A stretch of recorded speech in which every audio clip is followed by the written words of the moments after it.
Welcome to Linda's Corner. My name is Linda Bjork, and today we're going to be talking about fitness and nutrition. I am delighted to welcome special guest Nate Palmer. Nate is a fitness and nutrition expert, coach, speaker, and #1 best-selling author. He helps people improve their physique, finances, and family time using fitness and nutrition. You can reach Nate at his website, natetrainingsystems.com, where he shares a free 5-day sugar detox, as well as a free copy of his book. And I'll include a link in the description. Welcome, Nate. I'm so delighted you could join with me today. Thanks, Linda. I'm so pumped to be here. I really appreciate it. Oh, I am so glad that you are here. And I just am delighted that you talked about improving our physique and our finances. And what was the third thing? Family Our time. on our family time. And that puts it kind of a package deal. We have a tendency in society to compartmentalize and put things in a little bento box where our physical health goes in this little spot, and our mental health goes in this one, and our emotional health goes in that one, and our family goes over here, and our finances go over here. And the truth is, they're all interconnected. And I love that you bring that out. And that's so amazing. And you even talk about how you work specifically with like business people and entrepreneurs. And I just can't wait to learn all the things. So how do you put all those things together? Well, I like the idea, the discrepancy between a bento box when really it's more like pho, right? Uh-huh. Everything is all mixed up. And like if we're going to continue with the food metaphors, which I hope we do because I love food, I'm in. but like I think fitness for us can be the broth. It's like the base, right? And like that's what can really hold a lot of these other things together. Because I think that there's a quote that I really like. I say all the time is that the man with his health has 1,000 dreams and the man without it only has one. Oh, right. And so I think that like so often, especially in Western society, we think, okay, you know what? I'm just going to buckle down. I'm just going to work for like a quick 40 years. And then when I'm done with that, then I'll focus on my family. We'll go on vacations. I'll get my fitness in line. But really, when it comes down to it, if we let those other pieces slip, there's no amount of money that you can buy back your fitness. There's no amount of money that you can buy back hanging out with your kids when they're little. So like, no matter how much money you make, if you don't have that cornerstone of your health, your fitness, and I think that like the big thing here is also like your energy. Can you show up with like energy, purpose, and focus with your family in the evening? Because I'm not a family therapist. I'm not a financial or a business coach, but it seems like when I help someone dial in their nutrition and their fitness to prioritize their energy, all these other pieces start really falling in line. That is so true. And isn't that amazing? And it creates a domino effect in a positive way. And so I think if you're going to start with anything, starting with your physical fitness is probably the best place to start if you want to improve your finances, if you want to improve, well, health, obviously, but relationships, anything. When you feel better, then that reflects in everything that you do. 100%. Yeah. There's no question that when you feel better and you look better, you perform better, you have more confidence. And like, just like when you wake up in the morning and you go, I feel awesome today. Or you look in the mirror and you're like, this is exactly how I've wanted to look. Like there's a power that comes with that. And that translates to better energy, better mood. And if you, like they say all the time, you can't pour from an empty vessel, right? And you're on an airplane, it's like, hey, put your mask on yourself first rather before you put it on your family members. Like if you're not solvent, if you're not whole, if you are struggling, if you have these thought processes that go in the back of your mind, it's like, you're not good enough, you're too with this, or you have too much blank. Like you can never be fully present for the things that are really important to you. Because I think that like, I like training, it's fun for me, but a lot of people don't. And if you, so like, unless you're like, oh, I'm a trainer, I'm passionate about training, like we need to use this as a vehicle to do, be, and have more rather than like fitness as the end goal, 5 pounds dropped as the end goal, Oh, I love that. Oh man. Okay. And I'm so excited. Let's talk a little bit about nutrition and weight loss, because that is so big. You talked about dropping 5, 10 pounds, and that's the goal or the desire for a gazillion people. But there's so many different ideas out there, and it's so hard to know. It's like, here's the fast metabolism diet. You're supposed to eat every 2 to 3 hours consistently, and that helps keep your metabolism going. No, you're supposed to do periodic fasting, and that's supposed to do this to your body. No, you're supposed to be doing the keto where you're supposed to be eating lots of fat. No, you're not supposed to be eating any fat. And it's like people who honestly, sincerely are trying to do a good job, we don't know what to do. So what do you suggest? How do you eat? When do you eat? Great, yeah, great question. And like before I even go into like kind of my personal philosophy, like just to address what you just said about just so much like the breadth of information in fitness and information and misinformation, because a lot of times people are working from like old studies, old news, and like I don't really believe that anyone in fitness is deliberately out to like hoodwink someone else and like teach them the wrong things. Everyone believes that they're doing the right things, but some information is outdated, or some of it's not really based on true science, or some of it is aimed at selling supplements. I So would I think have that to say at some point when we talk about not based in true science and outdated, if something is true, it's not outdated. And so I think true, we're doing our best guesses, and a lot of the things that we have been taught are people's best guesses. totally. But like if you look back at like the 1970s, when we were looking at like what's causing the meteoric rise in obesity and overweight, and the government honed in on what? Do you remember? Uh, Saturated fats, oh, yeah. fats in general. That's what this big like push for low fat products, low fat all these products and things that we buy purchase in the grocery store that were all low Right. fat. They're everywhere. And so when we take the fat out, well, like they're a little bit more bland. So what did companies do to continue to increase their like product usage? Oh, yeah. Cram them full of sugars and salts. Mhm. Okay. And so now we've had like an increase in the amount of sugar, decreasing the amount of fats. So like, yes, we were working with what we thought to be true at the time, but science kind of keeps like evolving and showing us stuff. So like not to say like that was true, but like that was what we could do. Like that was the best we had at the time, Right. you Gotcha. know? So like that being said, like when you're looking at like a person or a coach or an influencer or nutritionist or something like that, what I'm always trying to look at is like, is this person like walking the talk? Do they have people that they're working with that are showcasing results? Is this person like a know-it-all? Like, and I think I come across as a know-it-all sometimes. So like, it's take that or leave it. But like, is this person someone who's like, I have the answer for everything? Or are they constantly working on updating and like improving their information sources, gathering information from higher quality sources outside of themselves? And if the person is kind of hitting those three requirements, I think, and you're like, I vibe with them, like I like their message, I'm like, go in with them and then don't look at anyone else. Kind of put the blinders on, because like keto can work. I'm not a fan, but it can work. Like low fat can work. Also not a fan. Um, And some didn't of the you other do ones that, keto and put a bunch of oil in your coffee and stuff? yeah, like what? So I was like, who thinks that putting 500 calories of the butter in their coffee in the morning is healthy? Like that to me, like it doesn't make any sense, Yeah. That one does seem a little counterintuitive to me. right? So I have what I believe is one of the greatest ways of facilitating fat loss, but also bolstering your energy. And the reason I like it is because that we focus on using the knobs and levers of your body to actually get a result that you're looking for, like by not necessarily being like, this food is good or this food is dirty or whatever else, but like, what is the goal that I want from this meal? And then what does this type of carb provide to my body? What does this type of fat provide to my body? What are these supplements doing for my body? So we're always kind of like, rather than being like, what am I hungry for? How much do I want to lose 5 pounds? It's like, what result do I want from this specific meal? And I think it's really powerful because, like I said, business people and entrepreneurs can connect with this. And if I can show them how they can now do 5 hours of work in 3 hours because their focus is better, because that's going to result in more money, they're going to stick with this a lot longer term. So even though keto might get results, intermittent fasting might get results, Atkins might get results, none of these things are going to work, or even like it doesn't even matter if they work if they're not sustainable. Mm. And that's what I love about this, is that it's sustainable because people understand and can connect that fitness and nutrition equals more focus, more financial success, more better family time.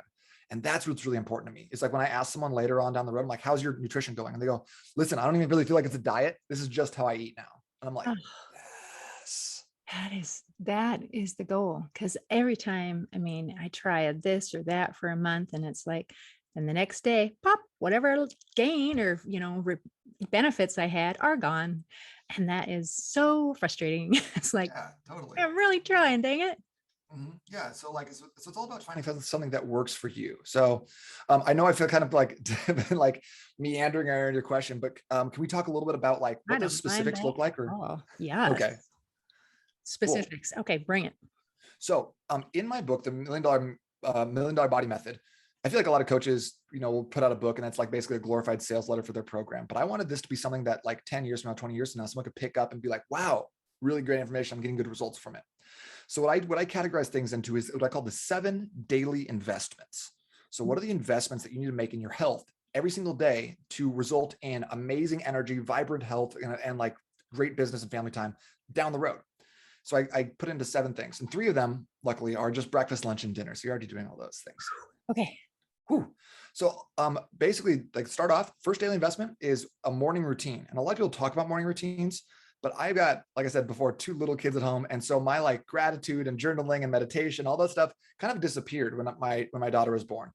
Unless I want to sacrifice sleep to get those things, and I don't. So I distill this into the 90-second morning routine that's going to get you up feeling really, really good. And it is so simple because I think that simplicity and a high return on your investment are crucial for dads, business Ah, owners, entrepreneurs everywhere. So can I tell you what 90 it is? seconds. Yeah. What are you doing? Okay. And you're going to be like, that's it. So just prepare yourself for it to be underwhelmed here, Okay. Linda. Okay. Okay. So when you wake up in the morning, 32 ounces of water within 30 minutes, and then 60 seconds of explosive exercise. Explosive exercise being jumping jacks, jump rope, jumping on like a rebound or trampoline, or just simply like standing in your corner, like shadow boxing. Doesn't Awesome. matter.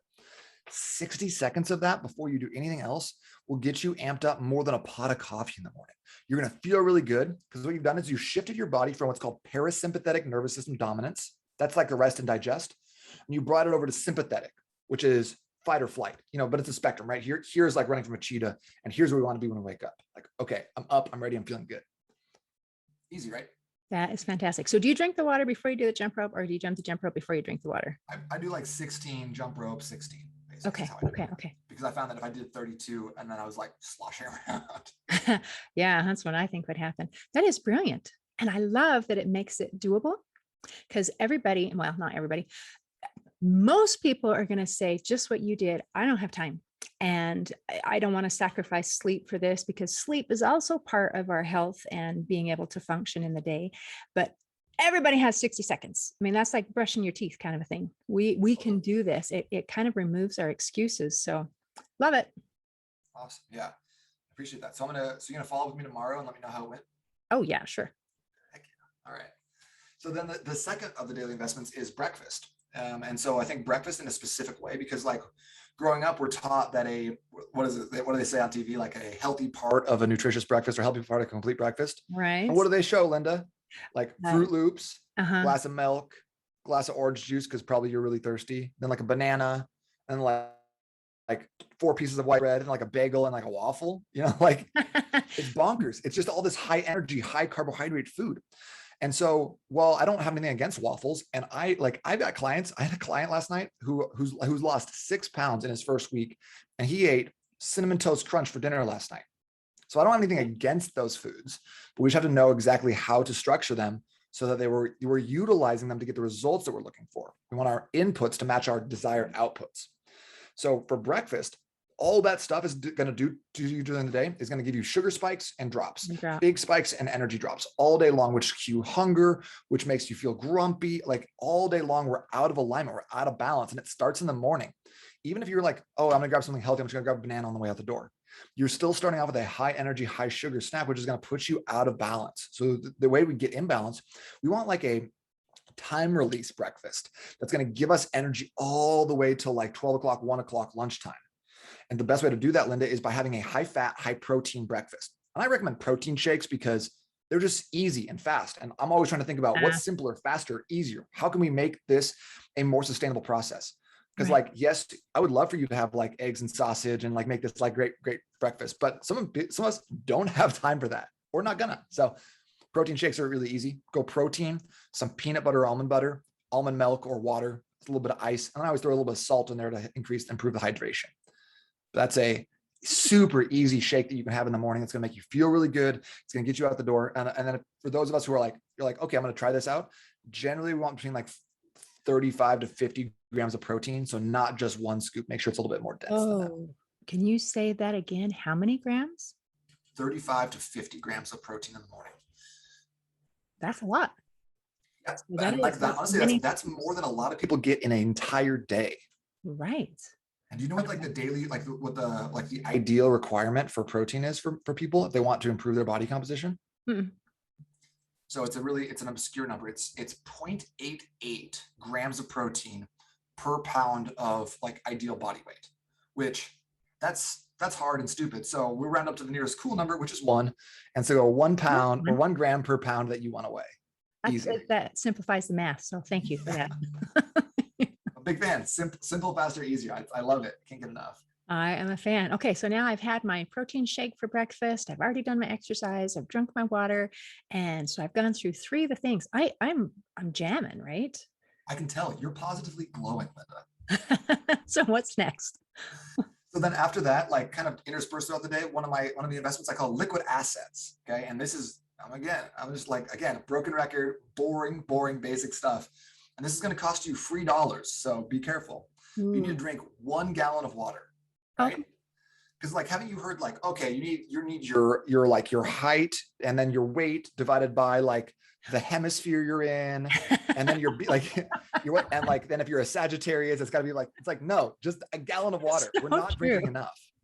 Okay. Now, the quart in the morning does count toward that gallon, right? Correct. Okay, so we're all good. Okay, I can Yeah, do so that. you get a quarter of your water in the morning, already out the door, done. So like Right. setting you up for success, stacking these little wins all day long, so that by the end of the day, you're like, I had 7 incredible wins with my fitness today. And like then you can Ah, just like you can feel really good. You're doing esteemable actions. You're building your self-esteem. You're eliminating that negative voice. Like all these things are kind of aligning to put you into like this positive momentum. The big Linda, momentum. I gotta have it. love So it. The big so mo. that's the liquid assets. That kind of like that transcends the day. That's the whole day. Then for Okay. lunch, we eat light to get more done. Eat light to get more done, to accomplish more. Because a lot of times, one of the reasons I don't like that 16-8 intermittent fasting, especially for business owners, busy people, is because that lunch meal ends up being a bigger meal. And what happens after you eat a Chipotle burrito for lunch, Linda? I would love to take a nap. Yeah, I'm crawling under the desk. Totally. So if we go and have a high protein, high vegetable lunch, like my favorite one, again, so simple, so boring.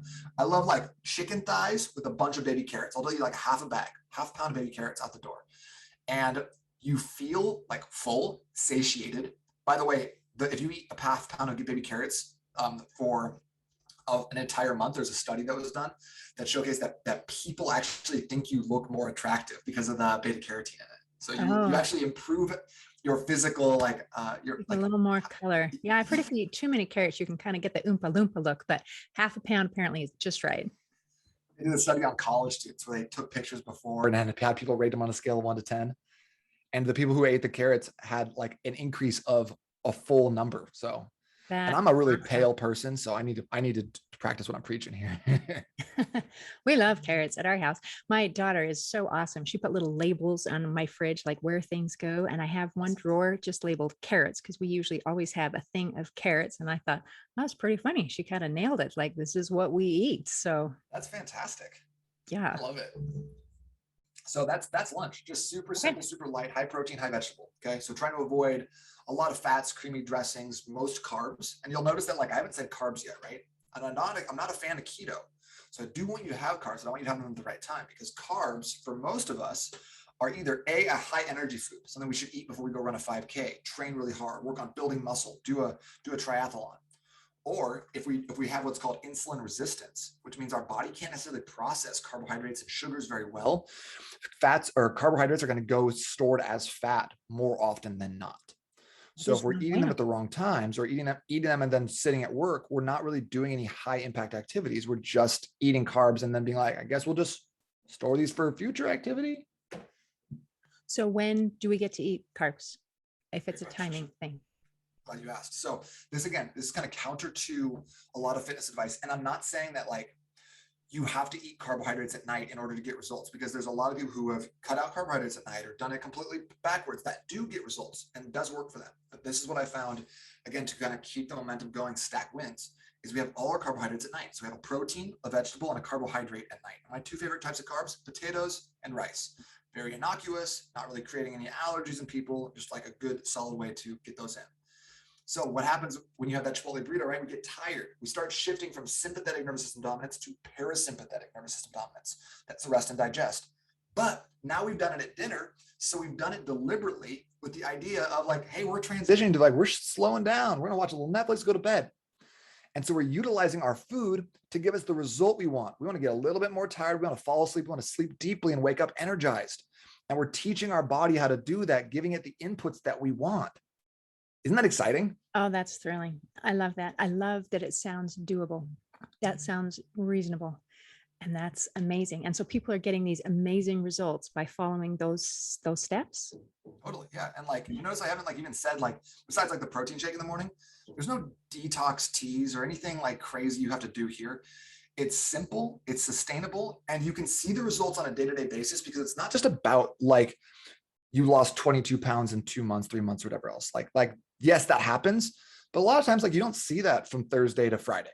But what you do see is like, I felt really good today. When I showed up at my home with my kids or my grandkids, or whatever, like I had a ton of fun with them. I had a lot of energy. I was present in every moment. I had a bunch of work to get done.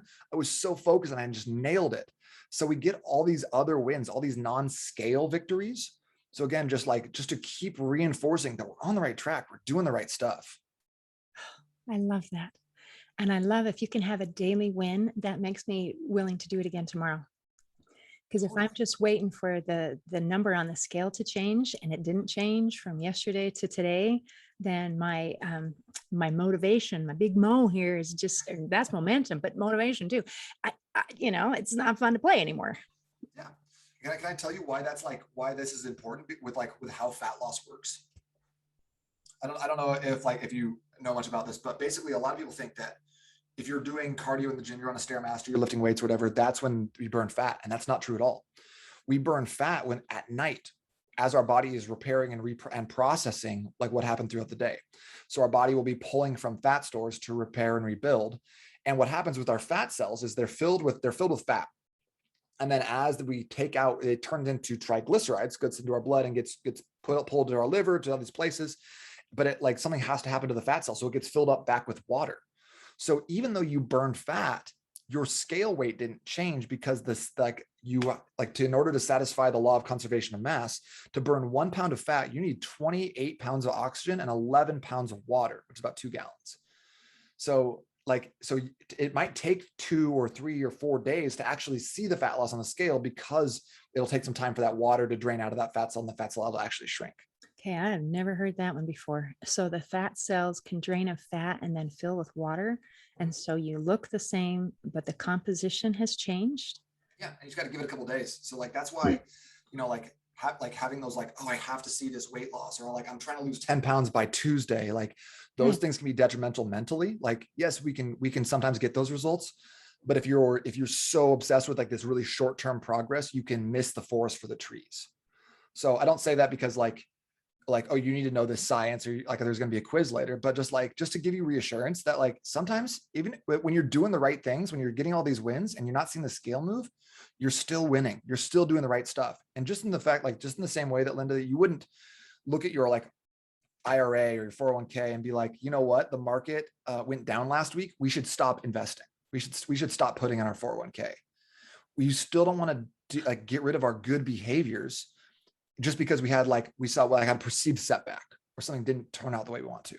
We want to Mhm. stay with those good behaviors, even long term, because it's like investing. That's why I love the daily investments, because it doesn't matter about today or tomorrow necessarily. But like my grandpa's 97 and he's been physically active his entire life. And so Wow. he's in such better shape physically and mentally because he's had 50, 60, 70 years of activity and investments in his own health and like in his work and stuff like that, that's allowed him to have that longevity. That is incredible. Okay, so we're talking about building good positive habits. And one of the things you do is a sugar detox. And you also talked about insulin resistance. So, how do you know if you need a sugar detox?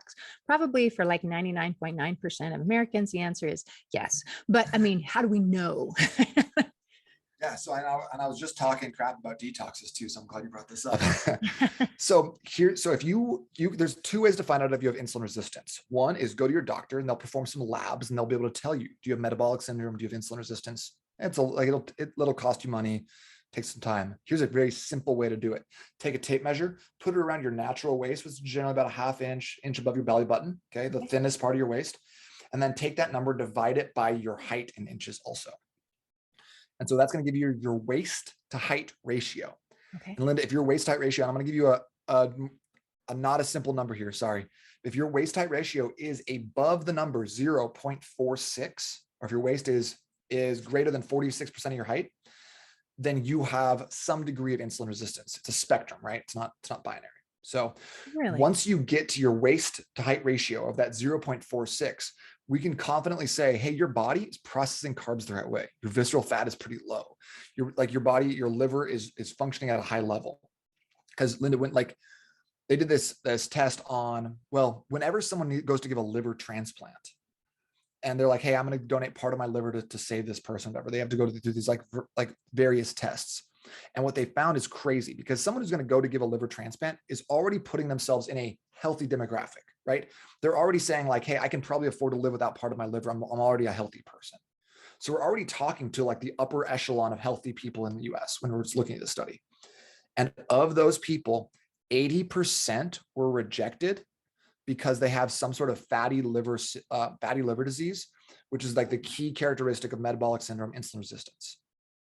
Okay. Well, Not that bonkers. those are not good stats. No.